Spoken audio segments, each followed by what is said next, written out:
ধৈর্য। এই ধৈর্য কথাটার মানে কি? আমার এই ভিডিও যেসব আপুরা দেখবেন সবাই আমায় কমেন্টে জানাবেন আপনাদের মতামত। একটা মেয়ে হয়ে কতদিন ধৈর্য ধরা যায়, কত মাস, কত বছর। জীবনে যে কোনো সমস্যাই হোক না কেন, যে কেউ বলবে ধৈর্য ধরতে। হ্যাঁ, জানি ধৈর্যশীল নারীকে আল্লাহ অনেক পছন্দ করে। ধৈর্য ধরে আসি, থাকবো, কিন্তু কতদিন? এই পৃথিবীর মানুষগুলো এত স্বার্থপর, নিজেরটা ছাড়া দুনিয়াতে কিচ্ছু বোঝে না। নিজের ভালো হওয়া ছাড়া দুনিয়াতে কিচ্ছু বোঝে না। মানুষের উপরে চাপিয়ে দেয়।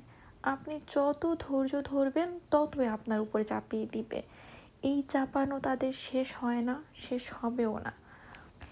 জানি না মহান আল্লাহ কিভাবে তাদের বানাইছে।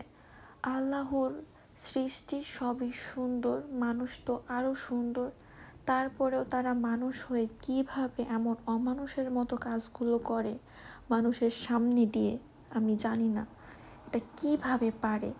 মানুষ চিনতে একটা মানুষের সারা জীবন চলে যায়, তারপরেও একটা মানুষকে আপনি ভালোভাবে চিনতে পারবেন না।